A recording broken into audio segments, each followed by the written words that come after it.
and to ensure, through liaison with state and defense, that the resulting operations were consistent with American policy. Later, NSC 10/1 and NSC 10/2 were to supersede NSC 4 and NSC 4 Alpha and expanded the covert abilities even further. These actions established a buffer between the President and the information. It was intended that this buffer serve as a means for the President to deny knowledge if leaks divulged the true state of affairs.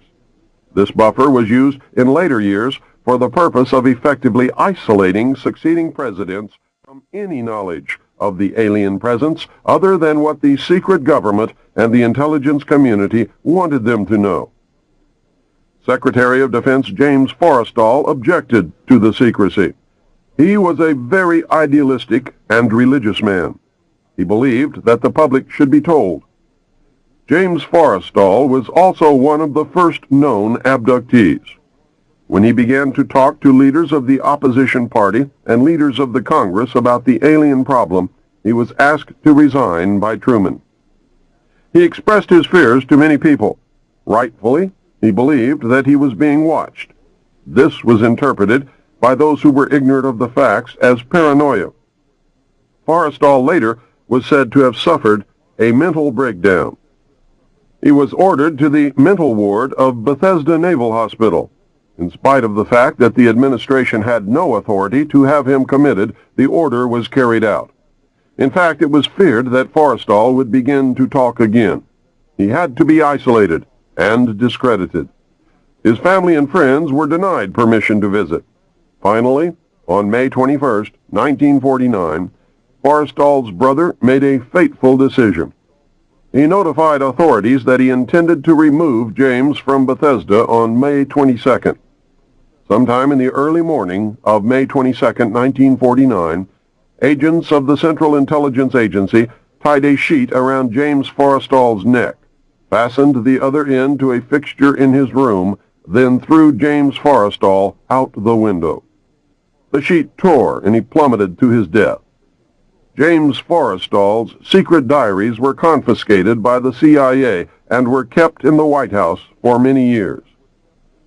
Due to public demand, the diaries were eventually rewritten and published in a sanitized version.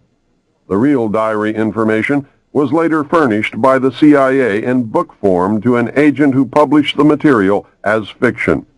The name of the agent is Whitley Strieber, and the book is Majestic. James Forrestal became one of the first victims of the cover-up. The live alien that had been found wandering in the desert from the 1949 Roswell crash was named EB. The name had been suggested by Dr. Vannevar Bush and was short for extraterrestrial biological entity. EB had a tendency to lie, and for over a year would give only the desired answer to questions asked. Those questions, which would have resulted in an undesirable answer, went unanswered. At some point during the second year of captivity, he began to open up. The information derived from EB was startling, to say the least. This compilation of his revelations became the foundation of what would later be called the Yellow Book. Photographs were taken of EB, which among others I was to view years later in Project Grudge. In late 1951, EB became ill.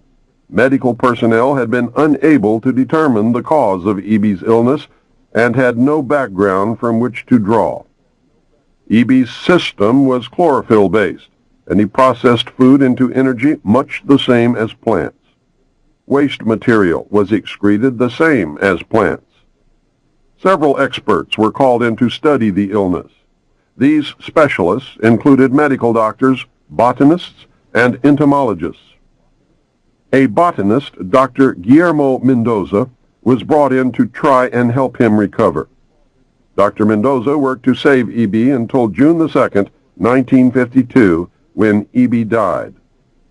Dr. Mendoza became the expert on at least this type of alien biology. The movie E.T. is the thinly disguised story of EB. In a futile attempt to save EB and to gain favor with this technologically superior race, the United States began broadcasting a call for help early in 1952 into the vast regions of space. The call went unanswered, but the project, dubbed Sigma, continued as an effort of good faith. President Truman created the super-secret National Security Agency known as the NSA by secret executive order on November the 4th, 1952. Its primary purpose was to decipher the alien communications, language, and establish a dialogue with the extraterrestrials. This most urgent task was a continuation of the earlier effort. The secondary purpose of the NSA was to monitor all communications and emissions from any and all electronic devices worldwide for the purpose of gathering intelligence, both human and alien, and to contain the secret of the alien presence. Project Sigma was successful.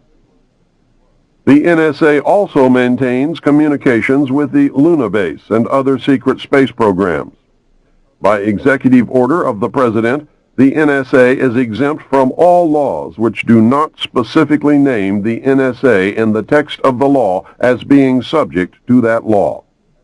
That means that if the agency is not spelled out in the text of any and every law passed by the Congress, it is not subject to that or those laws. The NSA now performs many other duties, and in fact is the premier agency within the intelligence network.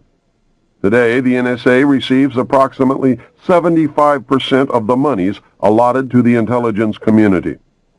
The old saying, "Where the money goes, therein the power resides," is true. The Director of Central Intelligence today is a figurehead maintained as a public ruse. The primary task of the NSA is still alien communications, but now includes other extraterrestrial projects as well. President Truman had been keeping our allies, including the Soviet Union, informed of the developing alien problem. This had been done in case the aliens turned out to be a threat to the human race. Plans were formulated to defend the Earth in case of invasion. Great difficulty was encountered in maintaining international secrecy. It was decided that an outside group was necessary to coordinate and control international efforts in order to hide the secret from the normal scrutiny of governments by the press. The result was the formation of a secret ruling body which became known as the Bilderberg Group. The group was formed and met for the first time in 1952. They were named after the first publicly known meeting place, the Bilderberg Hotel. That public meeting took place in 1954. They were nicknamed the Bilderbergers. The headquarters of this group is in The Hague.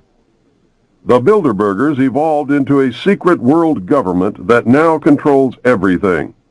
The United Nations was then, and is now, an international joke. Beginning in 1953, a new president occupied the White House. He was a man used to a structured staff organization with a chain of command.